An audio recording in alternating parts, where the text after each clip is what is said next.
Eu vou fazer só uma pausa aqui para uma leitura de uma carta de uma candidata, mulher, tá, chamada Náustia Albuquerque, e logo em seguida passamos para considerações finais dos convidados. Carta aos petroleiros e petroleiras. Somos todos, todas e todos ligados diretamente ao petróleo, um combustível que moldou o meu planeta à sua feição. Um negócio bilionário, sustentado pelo esforço de quem extrai, processa, transporta, administra e comercializa este mineral, nosso ouro negro. Sem o nosso trabalho, o mundo seria completamente diferente. Tenho muito orgulho de fazer parte dessa grande equipe, que é a equipe da Petrobras, empresa conhecida e respeitada no Brasil e no mundo. O petróleo decidiu e ainda decide o destino das nações. Por isso que defendemos o nosso petróleo e a nossa empresa permanecer em mãos brasileiras, garantindo o nosso trabalho e revertendo os lucros alcançados e desenvolvimento do país. Sem o nosso trabalho, o estado do Rio, que é o lugar onde moramos, seria outro. A atividade petroleira gera royalties, impostos, movimentos estaleiros, portos, indústrias, comércio e ainda cria trabalho e gera renda. Temos orgulho de ser o motor que impulsiona esta engrenagem. Nos últimos anos, nosso Rio de Janeiro vem sendo muito mal administrado. Sofremos com a violência, o desmonte da nossa indústria e dos setores produtivos, além do desemprego. Foi pensando no nosso país, no nosso estado e na nossa vida e sociedade que decidi ser candidata a deputada estadual. Sempre fui uma mulher guerreira. Não me calo diante de injustiças. Sou defensora do direito e uma vida digna. É um Estado que trabalhe pelo seu povo, num país que nos orgulhe. Tenho ideal, coragem e determinação. Espero contar com o apoio de vocês. Muito obrigada. Náustia Albuquerque, candidata a deputada estadual, 13123, saber usar e saber vencer. Uma outra esclarecimento, o Valmir Multi ainda não declarou porque não pôde vir, mas ficou reservado o local para ele poder falar na tribuna. Tá ok? Então nós passamos agora para o momento de considerações finais de todos aqui da mesa. Tá ok? Para encerrarmos. Muito obrigado. Antônio? É o momento então da gente sintetizar aquilo que a gente falou ao longo desse encontro, que eu achei de muito boa ideia. Como eu disse antes, sair da invisibilidade é uma coisa muito importante para os candidatos. E como os meios de comunicação não fazem o papel de trazer ao público as propostas dos federais, por exemplo, que vão influir tão fortemente nos destinos do governo, né?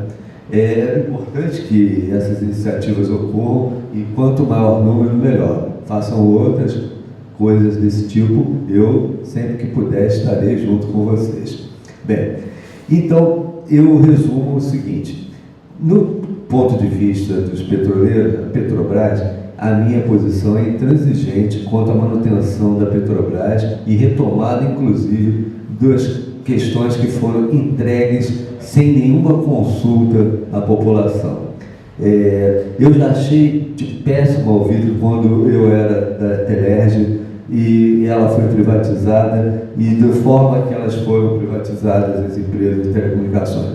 Mas aí teve um leilão e aquelas pessoas disseram assim, agora as pessoas estão entregando direto, isso aí é inadmissível.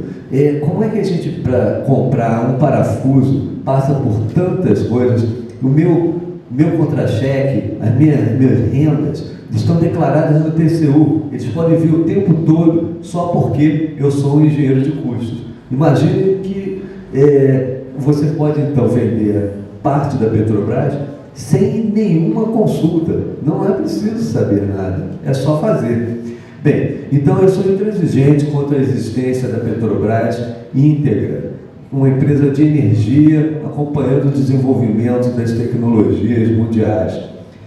Também como base, ela precisa ser mantida assim, porque ficou demonstrado que a entrega indiscriminada de porções das nossas estradas e depois o desmantelamento da própria ajuda que a Petrobras dava ao país na questão de combustível, demonstrou que a soma dos pedágios de um determinado frete mais o custo do combustível dava exatamente o que queria pagar pelo próprio frete. Daí essa greve. Claro, ninguém vai trabalhar de graça. não é? Então, isso demonstra que o leiloamento, a entrega, sem olhar as consequências, num país continental, a NTT não entende nada de transporte, ficou demonstrado nas seguidas.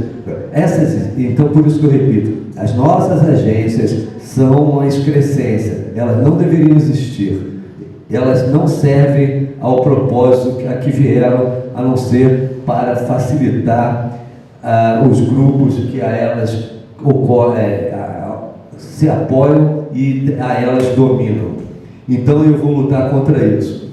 Do ponto de vista do Estado do Rio, que eu vou representar na Câmara Federal, eu estou consciente que nós precisamos fazer todo tipo de gestão na Câmara Federal para que o Rio tenha uma solução na segurança, mas não esse tipo de operações que nós vemos hoje. Terá que ser operações de inteligência. Se nós não queremos fuzis nas comunidades, não devemos lá deixar entrar. Porque todo mundo viu até na novela que eles são pulverizados, depois você não consegue recuperar nada. Você mata um e outro e não consegue.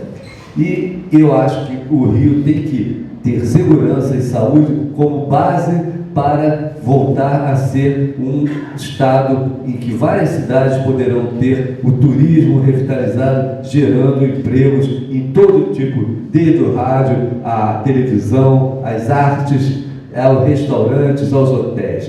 Eu defendo que nós criamos aqui uma área como de exceção, própria para turismo, de fato, onde a gente chama isso de uma região turística conveniada, que eu não vou poder detalhar, está no meu site e também no meu canal YouTube. Eu sou, então, Antônio Cruz, 3568, PMB, Partido da Mulher Brasileira. E igualdade entre gêneros é importante e é uma coisa que o PMB vai procurar. Obrigado a todos.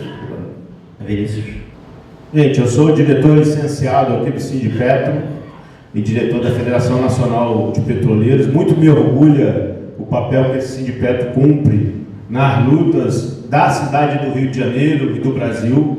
Muito me orgulha o papel que fez aqui, convidando os candidatos petroleiros para fazer um debate sobre os rumos do país, o rumo do Brasil, o rumo do Rio de Janeiro, para onde que a classe trabalhadora tem que trabalhar, se organizar para construir.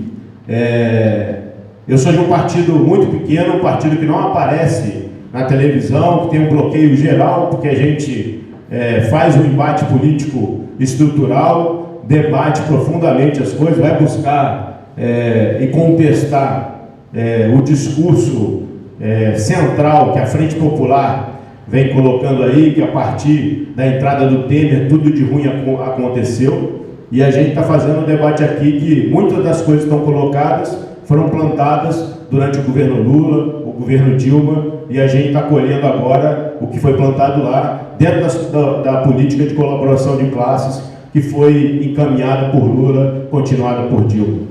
Então, nesse sentido, a gente solicita às pessoas que vá ao site do PSTU, ver as matérias, publicar as matérias, porque compartilhar, www.pstu.org.br, compartilhar as nossas matérias com as outras pessoas para que a gente possa derrubar o bloqueio geral dessas eleições, que não chega as informações e o debate público não é feito de fato. É uma eleição controlada, onde a população vai ter 6 horas e 15 minutos de programa dos presidenciáveis para escolher sobre um e a política no Brasil para 4 anos. E a gente vê a farsa que são essas eleições. Então a gente chama aqui o voto. Na Vera e no Hertz são os candidatos a presidente pelo PSTU, a Vera presidente, o Hertz vice. Ao governo do estado do Rio de Janeiro, a gente tem a Deise Oliveira e o Pedro Vilas Boas, que é um petroleiro também, pela importância que o petróleo tem no estado do Rio.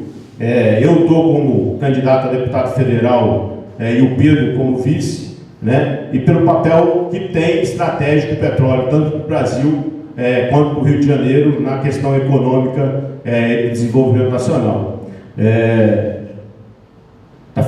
Eu estou estourando o tempo aqui. Então eu quero agradecer, né, essa oportunidade aqui, agradecer a todo mundo que está assistindo a gente e que viu um pouquinho, pelo menos, desse debate e das nossas falações aqui. E lembrar, meu nome é Vinícius Camargo, meu número é 1616, eu sou do PSTU, tenho lutado contra a privatização da Petrobras, o PCR, todas as lutas que a gente tem feito aí, desde a isonomia dos novos, a gente está na luta, né? E a gente pede o voto e pede que faça a nossa campanha, encaminhe os nossos materiais para a família, para os colegas.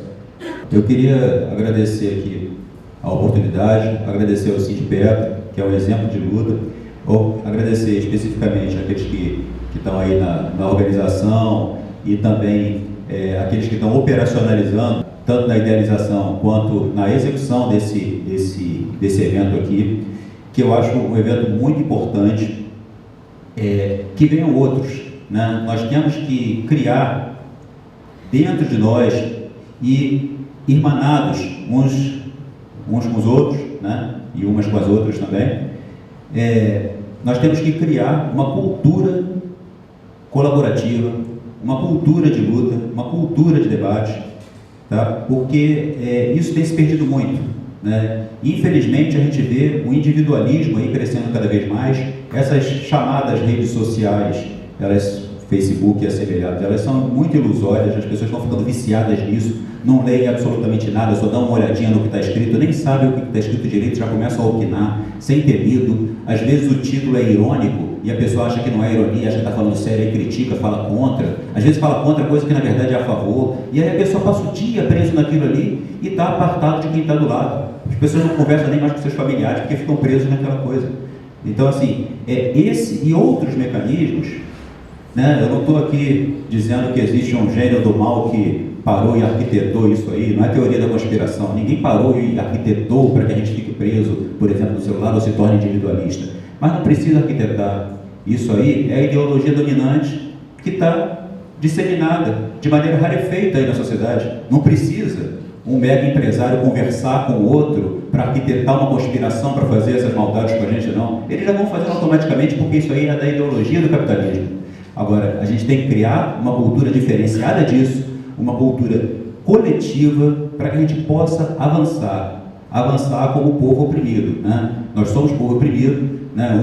Cada um com suas particularidades, uns mais, outros menos, mas nós temos que nos entender como oprimidos, nos entender como explorados e ter orgulho de estar lutando contra essas explorações. Isso aqui é um exemplo, né? E que venham outras iniciativas por parte do sindicato, por parte dos demais movimentos sociais, e vamos em frente. Saudar essa iniciativa, primeira vez que a gente vê, além de um debate com os candidatos, a presença do voto Lula e também da abstenção. Então a gente gostaria que isso, realmente só assim, é um debate democrático. Dizer que a FIST tem colaborado com a luta de classes, né?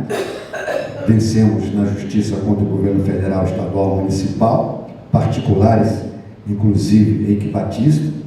Questionamos a justiça burguesa processando e sendo processado por juízes e desembargadores, e com representações várias na OAB, convidando a todos para o nosso chopp reflexivo, que acontece toda sexta-feira, na ocupação Hugo Chaves, na rua do Catete 68, para discutir as questões nacionais, as questões municipais e estaduais, e para combater o transgênico e combater o Ambev, o monopólio da Ambev e o monopólio da Pitu, com a cachaça, a comida e os refrigerantes e sucos são gratuitos, cada um leva, e dizer que nós fizemos vários fechamentos do Galeão, da Avenida Brasil, tivemos a defesa, estamos na defesa de vários dos processados das jornadas de 2013, inclusive as indígenas, Mônica e Lola, e também o Jair Baiano, que foi o mais processado de todos. São 7 os processos, 5 foram prescritos, 1 foi absolvido e segunda-feira tem um novo julgamento que a gente convida a todos às 13 horas no fórum, porque na verdade está caracterizado que a prisão e a perseguição política no Brasil não são um fato isolado.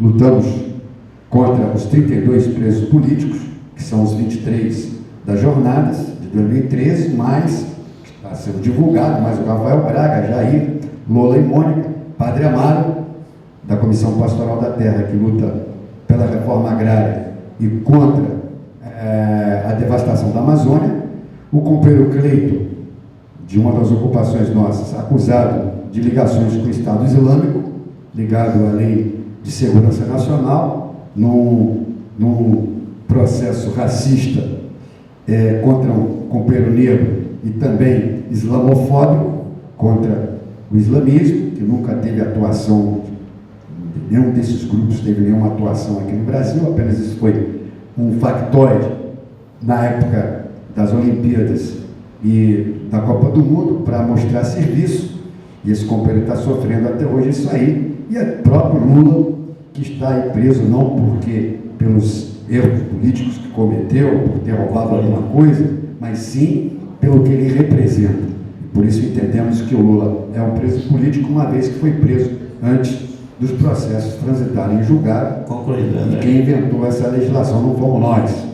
E também dizer que quem denunciou a Liga da Justiça, Natalino, Jerominho, Batman, foi a Frente Internacionalista do Sem Teto. Não foi o deputado Marcelo Freixo, não. Foi a Frente Internacionalista do Sem Teto que denunciou Natalino, Jerominho e Batman, que estão presos até hoje, porque tentaram impingir na ocupação Olga Benário o voto, quando na verdade a gente tinha pregado a abstenção ao voto nulo, fazer a campanha dos seus irmãos, do Jerominho e Natalino, dos irmãos, e também por estarem vendendo espaço comunitário, além de matanças, de gatonete, de exploração indevida do transporte que a gente denunciou. Então é isso, a FIST tem prestado algum tipo de solidariedade e implementado a luta, inclusive tendo a campanha do petróleo como a sua principal campanha, afixando nas suas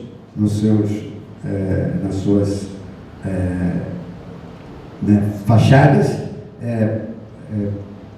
dísticos e faixas contra o leilão do petróleo e Petrobras 100% estatal e sob controle dos trabalhadores, porque isso é a soberania nacional.